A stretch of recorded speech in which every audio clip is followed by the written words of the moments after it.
योगी और देश के प्रधानमंत्री मोदी को खतरा न तो आतंकवादियों से है, न ही नफ़रत फैलाने वाले लोगों से है, न ही गुंडागर्दी करके देश को लूटने वाले लोगों से है, न ही तस्करों से है।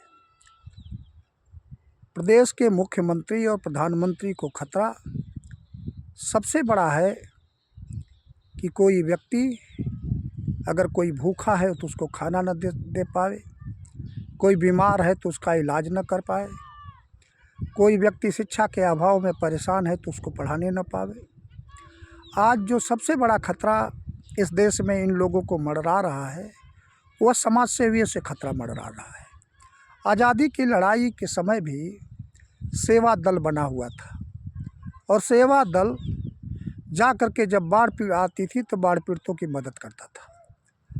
कहीं अगर मान के चलिए कि कोई भयंकर बीमारी आई तो सेवा दल जा कर के लोगों की सहायता करता था। और ठीक आज़ादी के बाद आरएसएस भी समाज में उसकी भी भूमिका, इसी के माध्यम से उसने समाज में जड़ जमाया। लेकिन आज समाज में कोई बढ़िया काम कर रहा है। जिस समय कोरोना काल में लोग पैदल चल रहे थे तो जहां समाज सेवी आगे बढ़ कर के लोगों को पानी और राशन की व्यवस्था कर रहे थे, तुरंत मोदी जी को, योगी जी को खतरा हो गया। कहा नहीं, उन लोगों को जेल भेजना शुरू कर दिया। अगले साल भयंकर बाढ़ कुंभ में जब भगदड़ मची, तमाम सारे लोग परेशान थे, कई दिन तक लोग भूखे रहे, तमाम लोग मर गए। उनको उठा करके गाजर मूली की तरफ से ले जा करके गंदी जगह फेंक दिया गया। उनकी आज तक लाश बरामद नहीं हुई। और तमाम मुसलमान आगे आए और आगे आकर के जो लोग भगदड़ में फंसे हुए थे उनको भोजन और पानी की व्यवस्था किया। मोदी और योगी को खतरा हो गया। आज मुलायम सिंह के नाम पर कोई समाज सेवी अगर दूध लोगों को पिला रहा है, लोगों को भंडारा चलवा रहा है, तो मोदी और योगी को खतरा हो गया कि ताकि देश में और दूसरा किसी की मूर्ति नहीं लगेगी, मात्र योगी और मोदी की फ़ोटो लगेगी, बाकी दूसरा कोई व्यक्ति नहीं है। यह जो तानाशाही पूरे प्रदेश देश में चल रही है, यह तानाशाही बहुत ही खतरनाक है। और इनसे अगर सारे लोग, बौद्धिक लोग खड़ा होकर के मुकाबला नहीं किए तो आने वाला कल और भी भयावह हो जाएगा।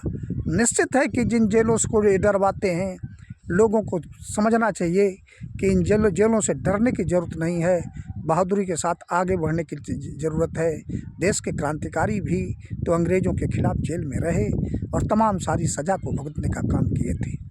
आज भी देश में जब विपरीत परिस्थिति पैदा हुई है, पूरी मानवता खतरे में है। एक तरफ हिंदू मुस्लिम का कट्टरवाद जहर फैला करके और जिस तरह से समाज में नफ़रत पैदा की जा रही है, पूरा देश गृह युद्ध के मुहाने पर है।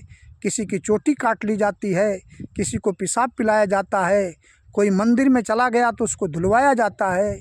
यह नफ़रत का बाज़ार जो गर्म है, ऐ पशुओं तुम इंसान बन जाओ और इंसान बन जाओगे तब प्रेम पैदा होगा। यह देश प्रेम और अहिंसा का देश है, यह बुद्ध और कबीर का देश है, यह अम्बेडकर और गांधी का देश है।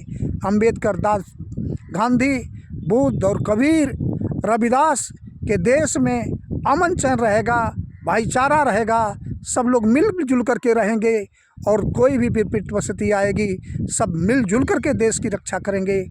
आओ हम संकल्प लें, हम मिलजुल करके एक सुंदर राष्ट्र बनाएंगे। विज्ञान और तकनीकी का सहारा लेकर के चीन सहित दुनिया के तमाम देशों को हम पछाड़ेंगे। आओ हम इसी संकल्प के साथ जय हिंद, जय भारत।